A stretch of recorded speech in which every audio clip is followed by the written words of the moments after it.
Selection होता है NTPC का, जो पॉपुलर कैटेगरी है, नॉन टेक्निकल पॉपुलर कैटेगरी उसको बोलते हैं। NTPC is non technical popular category.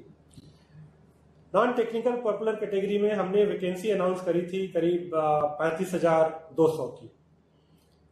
क्या होता है उसमें 1,60,00,000 1.6 करोड़ एप्लीकेशंस आई हैं, 1,60,00,000 एप्लीकेशन आई हैं। और ये जो एनटीपीसी का जब भी हम रिक्रूटमेंट करते हैं, पिछले 3 सालों में जो भी हमने रिक्रूटमेंट किया है, इसमें समय लगता है। समय इसलिए लगता है कि 1,60,00,000 एप्लीकेशन को पूरा स्क्रूटनी की जाती है, उनकी एलिजिबिलिटी देखते हैं, उनके सब कुछ चीज़ें मिलान करके, और उसके बाद से आपको पता होगा कि ये कंप्यूटर से सारे एग्जाम होते हैं, इसके एग्जाम सेंटर्स पे होते हैं, ये एग्जाम महीनों चलते हैं। कैंडिडेट्स आपने देखा होगा कि जब ये एनटीपीसी का एग्जाम होता है और जिस तरह से कैंडिडेट्स ट्रेवल करते हैं ट्रेनों में, वो भी एक बहुत बड़ा चैलेंज होता है कि कैसे वो ट्रेवल करके जाते हैं। 1,60,00,000 लोगों को चाहे हम कितना भी उनके एग्जाम सेंटर उनके घर के पास रखने की कोशिश करें, उनको ट्रेवल करना पड़ता है। तो ये हमने पूरी तैयारी कर ली थी लॉकडाउन से पहले, स्क्रूटनी वगैरह सारी कंप्लीट कर ली थी। We were in the process of selecting those centres जहाँ पे कि इनका एग्जाम हो, एग्जाम सेंटर हम सेलेक्ट करने वाले थे। और इसके बीच में ये जो वैश्विक महामारी आ गई, बिना बताए आ गई, और वैश्विक महामारी में जिस तरह से समस्या आ गई, इस समय हम फिर से कोशिश कर रहे हैं कि कैसे जल्दी से जल्दी इसको करें। लेकिन आप मुझसे सहमत होंगे कि 1,60,00,000 लोगों का एग्जाम हम शुरू करने से जो ये कोविड की सिचुएशन है, इसको एसेस करना पड़ेगा, और उसको एसेस करने के बाद ही हम ये एग्जाम कर पाएंगे। लेकिन आप लोगों के माध्यम से मैं फिर से सारे कैंडिडेट्स को ये भरोसा दिलाता हूँ कि इस समय ये जो वैश्विक महामारी है, जिसमें कि सब लोग लड़ाई लड़ रहे हैं, हम सबको मिलके इस वैश्विक महामारी की लड़ाई को जीतना है। और जैसे ही स्थिति सुधरेगी, जैसे ही थोड़ा सा ये संभव होगा हमको कि एग्जाम सेंटर्स मिल जाएंगे और वो होगा, तो हम एक शेड्यूल एक minute, let me complete and then I take the supplementary question. So जैसे ही शेड्यूल हो जाएगा, इस पे हम एग्जाम कराएंगे। Thank you. बताइए नेक्स्ट क्वेश्चन।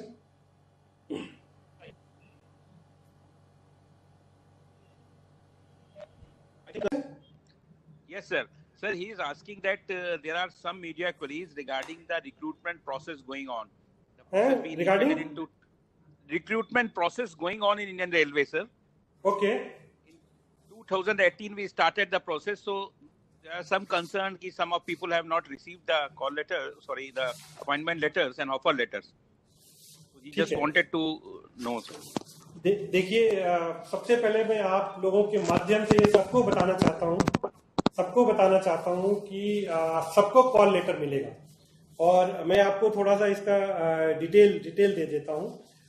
2 तरह के रिक्रूटमेंट चल रहे थे, एक असिस्टेंट लोको पायलट और टेक्नीशियन का। और असिस्टेंट लोको पायलट और टेक्नीशियन में करीब 48 लाख कैंडिडेट्स थे। 48 लाख कैंडिडेट्स का हमने एग्जाम लिया, बहुत ही ट्रांसपेरेंट तरीके से लिया, बहुत सक्सेसफुली उसको कंप्लीट किया। और उसमें हमने अपॉइंटमेंट लेटर्स काफी इशू कर दिया है। उसमें मैं आपके माध्यम से सबको एश्योर करना चाहता हूं कि ये जो एएलपी के जो अपॉइंटमेंट लेटर्स हैं, वो सबको इशू कर दिए जाएंगे। इसमें खाली समस्या जो आई है, जो इसमें मैं आपको एक चीज और बताता हूं। इसमें जो वैकेंसी सर्कुलेट करी थी हमने 64,371, 64,371 हमने वैकेंसी सर्कुलेट की थी। और ये जब वैकेंसी हम सर्कुलेट करते हैं और जब इतने ज्यादा कैंडिडेट आते हैं, 47.4 लाख कैंडिडेट थे, तो ये जो हमारा रिक्रूटमेंट का प्रोसेस है, इसमें समय लगता है, लोगों को एग्जाम देना पड़ता है। तो इसलिए जब भी हम ये रिक्रूटमेंट करते हैं, अगले 1 साल तक की वैकेंसी वर्कआउट करके, एंटीसिपेटेड वैकेंसी, कितनी रिटायरमेंट्स हैं, ये सारा हम कैलकुलेट करते हैं और वो एंटीसिपेटेड वैकेंसी कैलकुलेट करके हम ये रिक्रूटमेंट करते हैं। ये जो हमने रिक्रूटमेंट किया, इसमें दिसंबर 20, आज हम जून 2020 में है, दिसंबर 2020 तक की वैकेंसी को लेके हमने सर्कुलेट किया था। और इसमें जो पैनल हमने अप्रूव किया था वो 56,378। और आपके माध्यम से ये सबको बताना चाहता हूं कि जो वैकेंसी सर्कुलेट हुई थी 64,371, उतनी वैकेंसी फिलअप होगी। वो एक उसका तय प्रोसीजर है और उस हिसाब से वो पैनल इशू होता है और उस हिसाब से अपॉइंटमेंट लेटर इशू होते हैं। अब ये कोविड-19 की सिचुएशन में 2 समस्याएं आई हमको। ये जितने भी असिस्टेंट लोको पायलट और टेक्नीशियन हैं, ये हाईली टेक्निकल जॉब है। ये जैसे ही ज्वाइन करते हैं, अगर उन्होंने आज हमको ज्वाइनिंग रिपोर्ट दी तो उनको हम नेक्स्ट डे ट्रेनिंग पे भेज देते हैं। जब तक उनको हम लोगों की ट्रेनिंग ना दें और या टेक्नीशियन को टेक्निकल ट्रेनिंग ना दें, वो रेलवे में कोई काम नहीं कर सकते हैं। तो हम उनको ज्वाइन करा के और उनसे हम कोई काम नहीं करा सकते हैं। प्रिस्क्राइब ट्रेनिंग है और वो ट्रेनिंग क्लियर करें। सो ये जो 3 स्टेज में बताता हूं आपको कि एक एग्जाम होके सब कुछ हो गया, उसके बाद से पैनल अप्रूव होके डिक्लेयर हो गया, उसके बाद से अपॉइंटमेंट लेटर इशू करते हैं जैसे जैसे ट्रेनिंग के स्लॉट आते हैं। बिकॉज जैसे उनको अपॉइंटमेंट लेटर इशू करते हैं, उनके हम ट्रेनिंग एलोकेट कर देते हैं कि आप यहाँ जाके इतने महीने की ट्रेनिंग करेंगे और ये करेंगे वो करेंगे। ये जो लॉकडाउन हुआ और ये जो कोविड-19 की सिचुएशन आई, इसमें सबको समस्या हुई। ट्रेनिंग हमको रोकना पड़ा है, ट्रेनिंग रोकनी पड़ी है और इससे ये जो सारा प्रोसेस है थोड़ा सा ये डिले हो गया। लेकिन आप लोगों के माध्यम से मैं सबको भरोसा दिलाता हूं कि हम लोग पूरी कोशिश कर रहे हैं कोविड सिचुएशन को ध्यान में रखते हुए कैसे हम ट्रेनिंग को फिर से शुरू कर पाए, सोशल डिस्टेंसिंग मेंटेन करके, ऑनलाइन कुछ ट्रेनिंग मॉड्यूल डेवलप करके, क्योंकि उसमें कुछ कंपोनेंट ऐसा है जिसको कि हमको फील्ड में ट्रेनिंग देनी ही पड़ती है। उनको सर्टेन आवर्स, कुछ घंटे ऐसे होते हैं जो उनको लोगों की ड्राइविंग की ट्रेनिंग देनी होती है, सब होती है। मैं कैंडिडेट्स को भरोसा दिलाता हूं कि भारतीय रेल उस पर सिंसियरली काम कर रही है और ये हम देखेंगे कि जितनी जल्दी से जल्दी हो सके जो अपॉइंटमेंट लेटर नहीं इशू हो पाए हैं वो अपॉइंटमेंट लेटर इशू किए जाए और उनको ट्रेनिंग को स्लॉट करके उनकी ट्रेनिंग कराई जाए। और जहां हमने जितनी वैकेंसी हमने 64,371 जो एडवर्टाइज की थी, लेवल तक इस पे अपॉइंटमेंट लेटर इशू किए जाएंगे। ये मैं भरोसा दिलाना चाहता हूँ आपके माध्यम से सारे candidate. Revenue question. So the question was about the revenue from Shramik special express trains, the Shramik special trains to railways, and the average fare that railways got from these trains, average fare per passenger. See, the average fare we got around 600 rupees.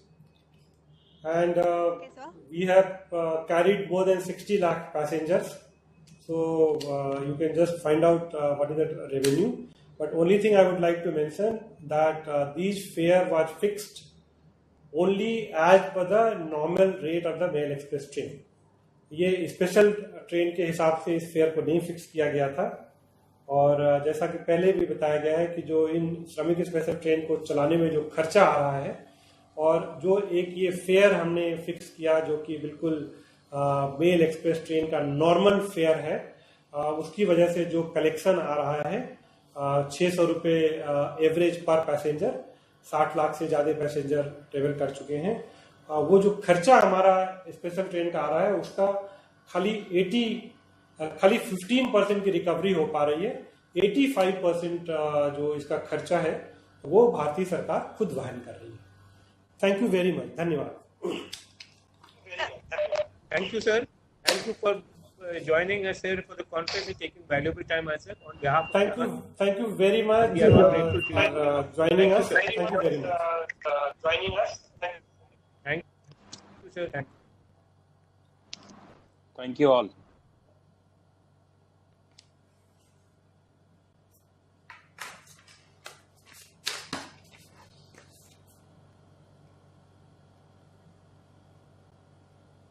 Hello.